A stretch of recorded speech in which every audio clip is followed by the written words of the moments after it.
સર્વેને મારા ક્રાંતિકારી જોહાર। જય આદિવાસી, જય ભીલ પ્રદેશ। મંચ પર બેઠેલા તમામ આગેવાનો, સરપંચ, તળવી પટેલ, વડીલો, યુવાનો, માતા બહેનો અને બાળકો, પેલા પાછળ જે વડીલ જે વિષયની ચર્ચા કરી રહ્યા છે એવા વિષયો પણ આપણે જોડે લેવા પડશે, કારણ કે એ પણ મુદ્દા જ છે। એમની વાત એવી છે કે કાઠિયાવાડમાં, કચ્છમાં કે ગુજરાતના કોઈ પણ ખૂણે આદિવાસી મજૂરી કરી રહ્યો છે, એને ન્યાય ક્યારે અપાવીશું? એમની વાત પણ વ્યાજબી છે અને એનું કારણ પણ જાણવું પડશે કે આ ગુજરાતમાં 6 કરોડ આદિવાસી છે, અરે 6 કરોડની વસ્તી છે, એમાં 1 કરોડ જેટલી વસ્તી આદિવાસીઓની છે।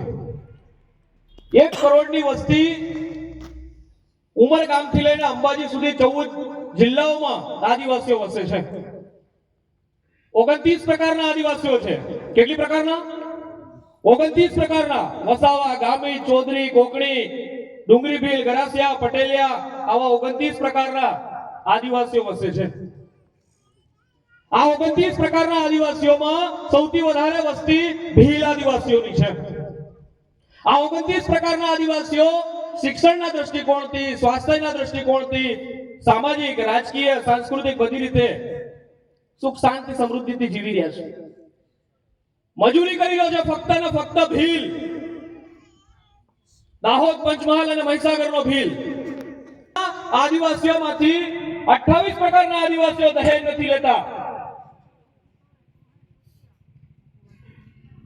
ઘરેણા નથી લેતા અને ભયંકર પ્રકારની ચાંદલા વિધિ નથી કરતા। એટલે કે લગ્નના ખર્ચા એ લોકોના ઘણા જ બધા ઓછા હોવાના કારણે એ લોકોના દીકરા દીકરીઓના લગ્ન 2-3 લાખ રૂપિયામાં પતી જાય છે અને એના કારણે એમને દેવું નથી થતું એટલે કાળી મજૂરી કરવા જતા નથી।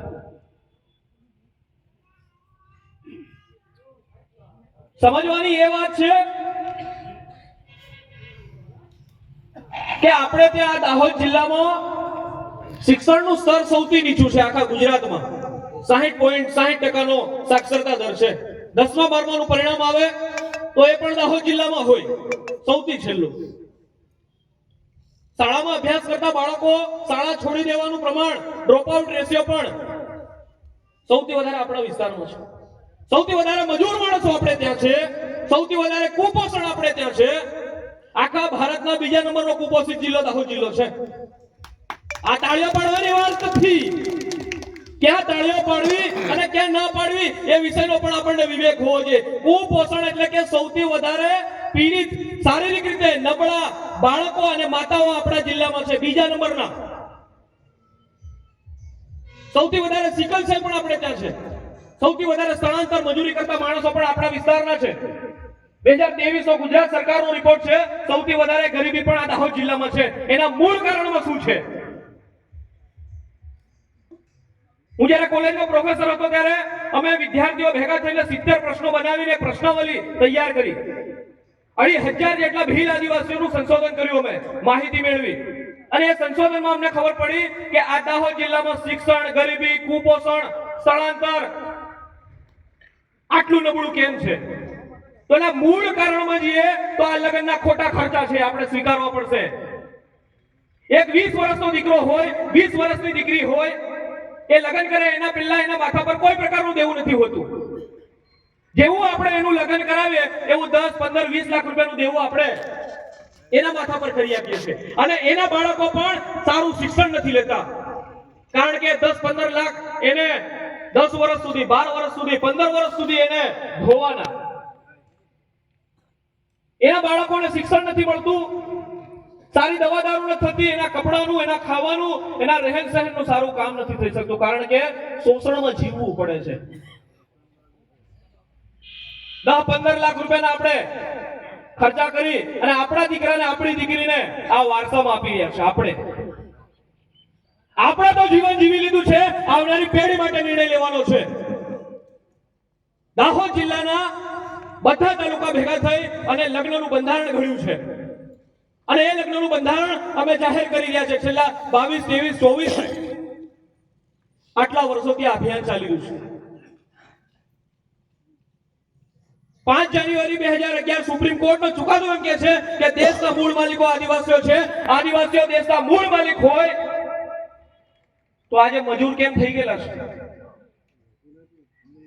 આપણે પણ આપણા સામાજિક રિવાજોમાં પરિવર્તન લાવવાની જરૂર છે જ્યારે ઠાકોર સમાજ હોય પાટીદાર સમાજ હોય આપણો પડોશી ભાઈ પટેલિયા સમુદાય હોય આ લોકો લગ્નના મરણના જન્મના રિવાજોમાં જે અતિશયોક્તિ થઈ ગયેલી છે કે આ લોકો નવા નવા બંધારણ લાવીને સુધારા કરતા હોય તો આપણને ક્યાં નડે છે આપણને શું દુઃખ છે જે આપણે પરિવર્તન નથી લાવી શકતા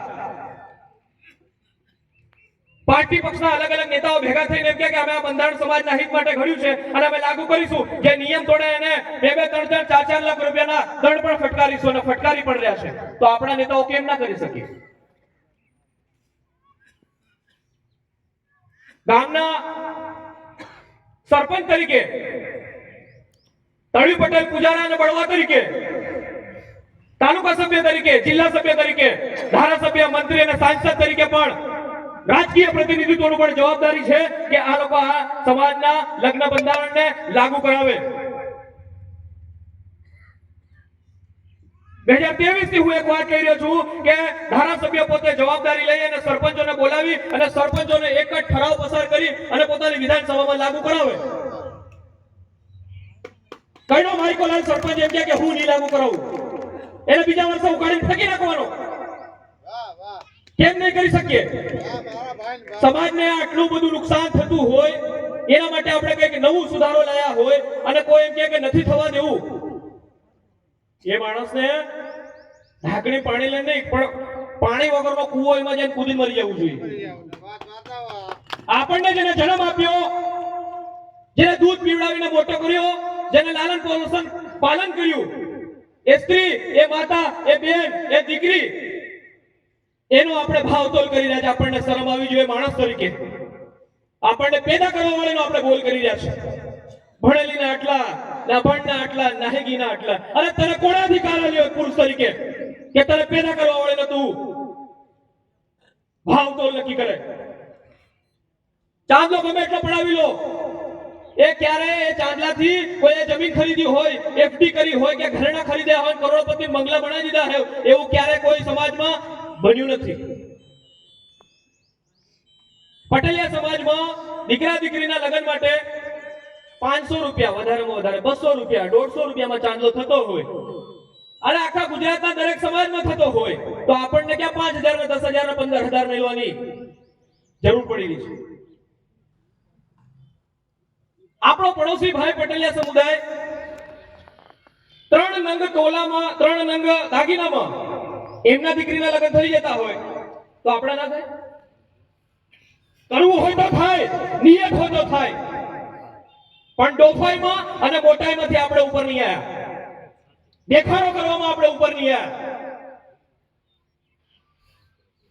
જેટલા પણ ઘરેણા લઈએ છે એ ઘરેણા 2 વર્ષમાં 1 વર્ષમાં ખાલી થઈ જાય છે સાચી વાત કીધા ખોટી વાત કીધા વડીલો સાચી વાત કીધા કે નહીં 1 વર્ષની અંદર ક્યાં તો ગીરવી મૂકી દીધા હોય ક્યાં તો ડૂબી ગયા હોય કાં તો વેચી ખાઈ ગયા હોય 1 વર્ષની અંદર ગમે એટલા ઘરેણા લીધેલા હોય કોઈના ઘરે ટક્યા નથી જે વસ્તુ દેવું કરીને આપણે ઘરે વસાવીએ છીએ એ તમારા ઘરે ક્યારેય નહીં ટકે ઓછું જ લીધું હોય તો વાંધો શું ત્યાં કોઈ મરી જાય છે દેવું કરી અને ઘી પી લેવાનું બીજાનો મહેલ જોઈને આપણી ઝૂંપડી બાળ દેવાનું અને જ્યારે આપણા ઘરમાં ટોયલેટ નથી જ્યારે આપણા પગમાં ચપ્પલ નથી આપણા તન પર પહેરવા માટે કપડા નથી આપણી ઝૂંપડીના ઠેકાણા ના હોય ત્યાં આપણા લોકો એમ કે 5 લાખ તો હું લેવાના તારે બાઈ ભાડેલા 5 લાખ ગામની પંચ કોને કહેવાય આગેવાન તળવી પટેલ પૂજારા કોને કહેવાય જે ગામનું ભલું કરે જે આવનારી પેઢીનું ભલું કરે ફલાણા લીધા એટલે આપણે લેવાનું આપું જ રહ્યા એક એકવીની વાત પણ પહેલા તો તાણ માંગી રહ્યા અરે દીકરો બી પરણાવવાનો છે દીકરી બી પરણાવવાની છે વારા ફરતી વારો છે તારા પછી વારો છે બધાને હલાલ થવાનું જ છે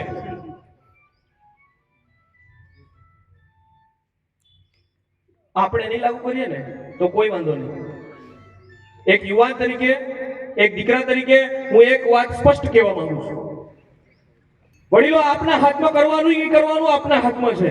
કારણ કે ચિઠ્ઠીઓ તો હું લખો છો, હું તો લખતા નથી. જોવાને નથી લખતા, છોરા નથી લખતા. લગન નક્કી કરવું તમારા હાથમાં છે, નિર્ણય કરવો પણ તમારા હાથમાં છે, અને સુધરવું કે ના સુધરવું એ પણ તમારા હાથમાં છે. આ દાહોદ જિલ્લાના દરેક ભીલ ભાઈઓને હું આ વિષયની વાત કરવા માંગુ છું કે તમે નહીં કરો તો વાંધો નહીં, તમારા મરવાનો ઇંતજાર અમે કરીશું. આવનારી પેઢી શિક્ષિત હશે, યુવાન હશે, એ અમે બદલાવ કરીશું, અમે બદલાવ કરીને રહેશું જ. તમે નહીં કરો તો વાંધો નહીં, અમારી આવનારી પેઢી કરશે. ગામમાં પાળિયા નાખેલા છે, એમને એમને નાખેલા વીર પુરુષોના હોય, એની મૂર્તિઓ નખાય, એના પાળિયા નખાય. જ્યારે સરપંચ તરીકે, તાલુકા સભ્ય, જિલ્લા સભ્ય, ધારાસભ્ય તરીકે આપણી પાસે સત્તા હોય, શક્તિ હોય, ત્યારે સમાજ હિતમાં આપણે નિર્ણય નથી લેતા, તો તમારા જીવવા અને મરવાનો કે આ સમાજ પર જીવવાનો પણ કોઈ અધિકાર નથી. આપણા મર્યા પછી તો સમાજ સુધરશે કે નહીં? જીવતે જીવત નડીએ ના કરતા મરી જવું વધારે સારું. લગ્નનું બંધારણ છે, એના વિષયમાં વડીલો વાત કરશે, ગુરુજીઓ વાત કરશે, પણ અમારા દિલમાં દુખે છે એટલા માટે અમે કહીએ છીએ. આ દેશને વસાવનારા એ અંગ્રેજો સામે, મુગલો સામે લડવાનું હોય, કે દેશને આઝાદી અપાવવાની હોય, કે દેશના વિકાસમાં જળ જંગલ જમીન વિસ્થાપન કરવાના હોય, તો આપણે બલિદાન આપેલા છે. હજારોની સંખ્યા ભીલ આદિવાસીઓએ શહીદીઓ વહોરેલી છે. તે છતાં પણ આપણે આપણા રિવાજોમાં અતિશયોક્તિ થઈ ગયેલી છે. એના અંદર સુધારા વધારા કરવાની જરૂર છે. આપણે આપણા દીકરા દીકરીઓને કાળી મજૂરી કરવા માટે મોકલીએ છીએ. ફક્ત ભીલ આદિવાસીઓ, હજી યાદ રાખજો, ભીલ આદિવાસીઓ. આ ગુજરાતના 14 જિલ્લા હું ફરી ચૂક્યો છું, દરેક લગ્ન અટેન્ડ કર્યા છે મેં. ખાલી ભીલ આદિવાસીઓ આ ચાંદલામાં, આ ઘરેણામાં અને આ